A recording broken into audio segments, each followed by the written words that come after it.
चोरों को पकड़ने की तरकीब। तेनालीरामा की कहानी। एक बार की बात है, विजयनगर राज्य में बहुत चोरी होने लगी। लोगों के घर से दिन दहाड़े कीमती सामान गायब होने लगे। लोग इस बात से बहुत डर गए और परेशान होकर राजा कृष्णदेवराय के दरबार में पहुंचे। यह जानकर राजा को बहुत गुस्सा आया और तुरंत अपने सैनिकों को चोरों को पकड़ने का आदेश दिया। जगह जगह राज्य में सैनिकों को तैनात किया गया, पर तब भी चोर चोरी करने में कामयाब होने लगे।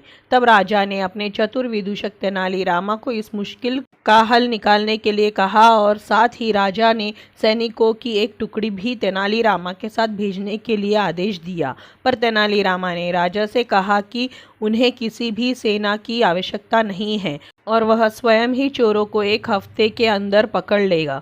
तेनालीरामा की बात सुनकर दरबार के अन्य लोग हंसने लगे और सोचने लगे, जिन चोरों को राज्य की सेना मिलकर पकड़ नहीं पा रही है, उसे तेनालीरामा अकेले कैसे पकड़ेगा।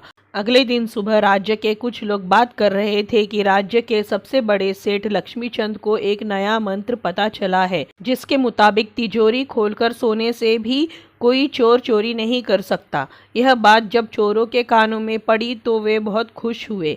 उसी रात वो चोर सेठ लक्ष्मीचंद के घर पहुंचे। उन्होंने देखा कि तिजोरी खुला हुआ है तो वो बहुत खुश हुए और उन्होंने अंधेरे में चुपके से पूरा सोना और कीमती सामान को चोरी कर लिया। अगले दिन सुबह दरबार में जब यह बात पहुंची तो राजा सेठ पर क्रोधित हुए और बोले, जब तुम जानते ही थे कि राज्य में चोरी हो रही है तो तुम्हें तिजोरी खोलकर सोने की क्या आवश्यकता थी।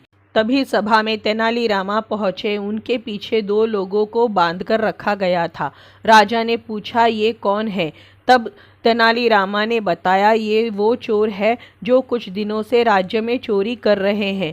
राजा ने तेनालीरामा से पूछा कि तुमने ऐसा कैसे किया? तब तेनालीरामा ने बताया, कल मैंने ही सेठ लक्ष्मीचंद को तिजोरी खुला रखने के लिए कहा और पूरे राज्य में अपने कुछ लोगों के द्वारा इस बात को फैला दिया।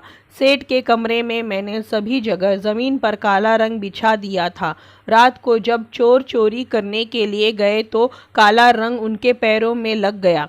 जब पैरों के निशान की मदद से हमने उनका पीछा किया तो पता चला कि उन चोरों से हमारे राज्य के पुराने मंत्री चोरी करवा रहे थे। इस प्रकार हमने चोरों को और उस पुराने मंत्री को पकड़ लिया। राजा बहुत खुश हुए और उन्होंने तेनालीरामा को धन्यवाद किया और इनाम भी दिया। तो दोस्तों, ये थी तेनालीरामा की कहानी, चोरों को पकड़ने की तरकीब। आपको कैसी लगी? अगर अच्छी लगी हो तो इसी तरह की कहानियों के लिए चैनल को सब्सक्राइब करें, वीडियो को लाइक करें, शेयर करें। धन्यवाद।